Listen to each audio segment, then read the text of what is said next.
So yeah, the week has been interesting with the coronavirus being what it is.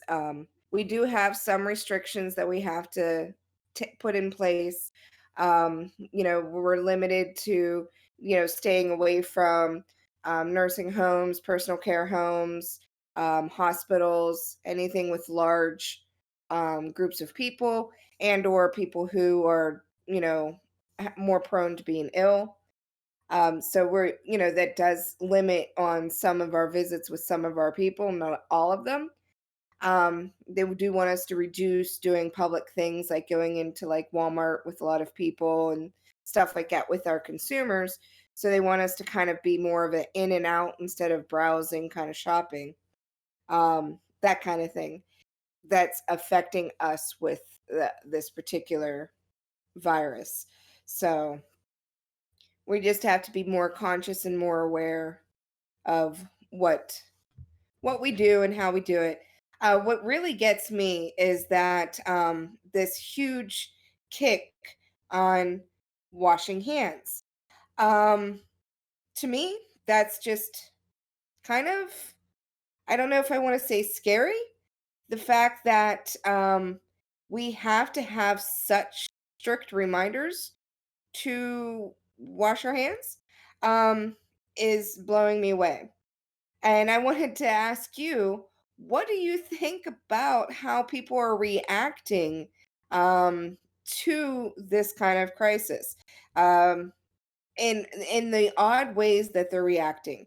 Example, the whole hoarding of toilet paper and things like that.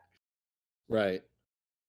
Yeah. So first of all, people hoard probably inconsistently, and probably hoarding is probably a knee-jerk reaction more than it is a well thought out uh, response, because the the thing that I've heard is that it's what if you're found with the virus, you need to be quarantined for 2 weeks, and apparently that's driving the toilet paper hoarding, because people want to be stocked up in case they get caught there. But there are so many other things that you would need if you were in a 2-week quarantine, that it's just, it seems almost unreasonable to focus solely on toilet paper. So it seems like a very irrational response to me. Do you read it that way also? I actually have to agree with you on that because of the irrational thought. Because, like you said, if you're going to be quarantined for 2 weeks, yeah, it's a convenience to make sure that you have something to take care of the business. But if you don't have food or other items, you're going to be just as bad off. Not that I think that everybody should go out and start shopping and clean out all the shelves off for non-perishables, but it's still in the same sense that you have to kind of look at it in a logical manner that you still can go about your day to day. And, if you are quarantined, there are ways to get things now. You don't have to worry about not having access to things. Right. Another irrational thing that I've been seeing is the going crazy over hand sanitizer, um, sanitization wipes, those Clorox wipes that you can get and stuff like that. You can't find them anywhere. Again, good hygiene, washing your hands, being conscious of what you do and touch is sufficient enough that you don't have to go and hoard these items and grab them up like there's not going to be anything because you know keep your house clean like you normally do, wash your hands like you should do, and you should have no problem staying healthy. But a lot of people are overlooking it and thinking, oh, well, I have to hurry up and get this stuff because if I don't, I'm going to get sick. Well, it you're going to get sick if you do, you get it and you don't use it right. Right. What's the Right. purpose of getting it? If you never used it beforehand, how is getting it now going to make a difference? Especially if you just sit there and hoard it all because you're afraid if you use it, you won't have it. Yeah, that's a good point. Now, are how do your consumers feel about this? Do you feel there's a sense of panic with your consumers about this as well, or are they prepared for whatever may come? Well, my consumers are like, coronavirus, what? Some of them are more news conscious than others. Some of them probably haven't seen TV in years. Some of them, you know, have their own TV in their head. So they're going to respond way differently than most. A lot of them are just going to keep going on with their day to day until they're told they can't. And they're just going to keep doing their thing. And not necessarily a bad thing that they just keep doing their thing because, you know, they're surviving and they're doing what they need to do. Right.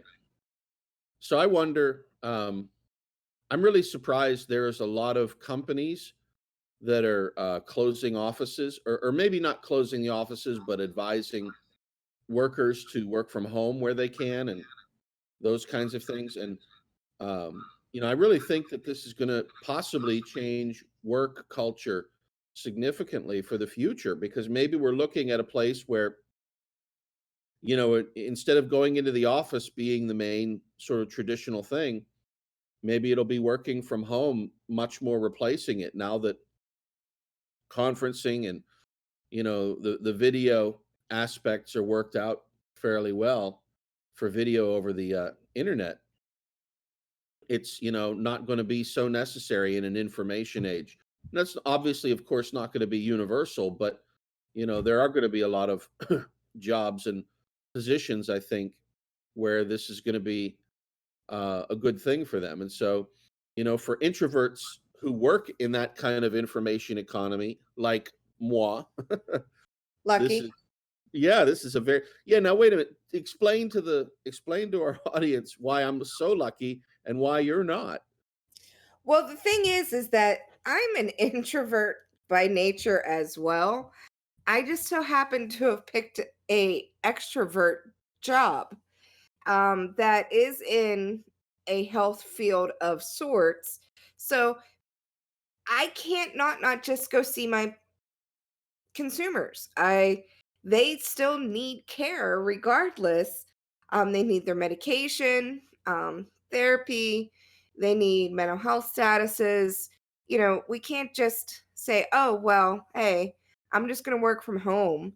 It doesn't really work. I mean, we can reduce and we can cut down and what we do and how we do it and how long we spend with them, but we still have to interact. So regardless of what occurs, you know, uh, I still have to go about status quo until they say otherwise. Can't work from home for that just because. So this natural born extrovert is slightly jealous, introvert, sorry, slightly jealous that my brother introvert gets to do that while I cannot. I would like to self isolate for 2 weeks. Oh, what a hardship. Oh, what a hardship. So it's a bit not fair, in that regard. I definitely have a better situation there. It's interesting though that you bring that up, because I think one of the differences between an extrovert and an introvert is sort of precisely realized here. Because there are a lot of people who are like, "Oh, yay, I don't have to go in the office now. I can work from home." Like myself, who, you know, like, it fits our introverted personality, but what are extroverts going to do during this time? Maybe suffer a little bit. I wonder if they're going to all get cabin fever from being cooped up, uh and just start to run amok, and basically we'll have everybody will be Cimmerians and barbarians and run around with swords and cause trouble. I know. You know what? That is actually a really good question because of me being an introvert and being very jealous that I can't isolate. Um, it would be interesting to find an extrovert's point of view on that.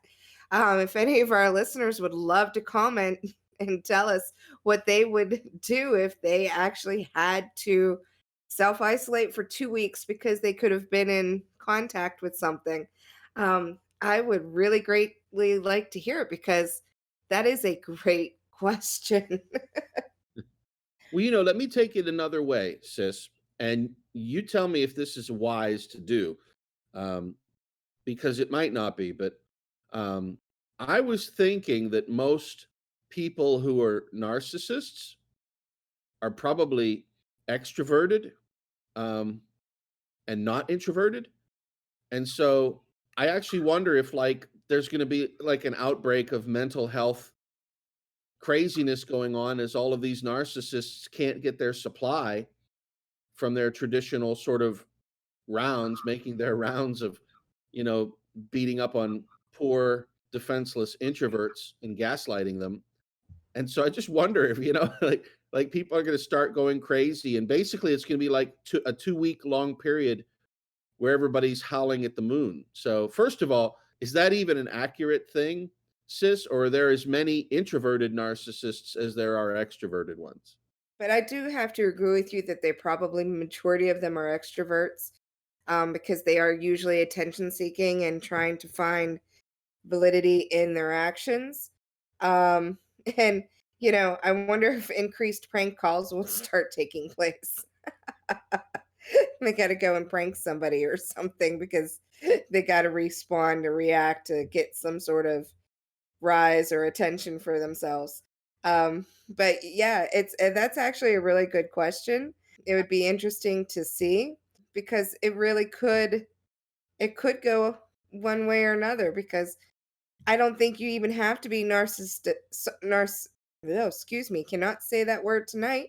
To have that kind of cabin fever going on.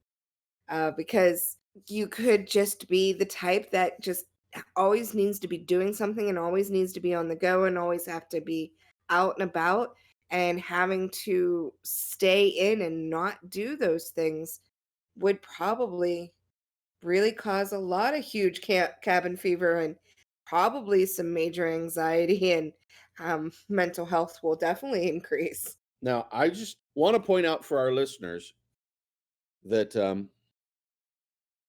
there's an inequity here because to be narcissistic is not to be narcissbrotic. And so sis has a very extra burden to bear. Sis is actually in the word narcissistic, whereas bro isn't. So I'm putting that out Oh, nice one. Way to throw it out there. there. Okay. Put me under that bus. I see. So yeah, gaslighting and supply. That's a really big thing. And I'm amazed constantly at much how much that really drives people. And I'll give you an example, sis.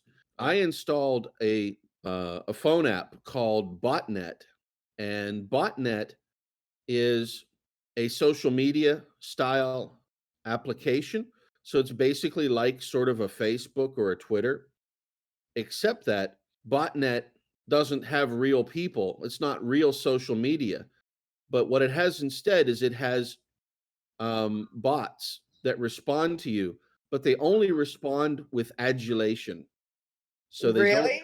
yeah, You're they don't not a respond with narcissist. anything negative. It's only positive. So, like, So if you're you not put a narcissist at all.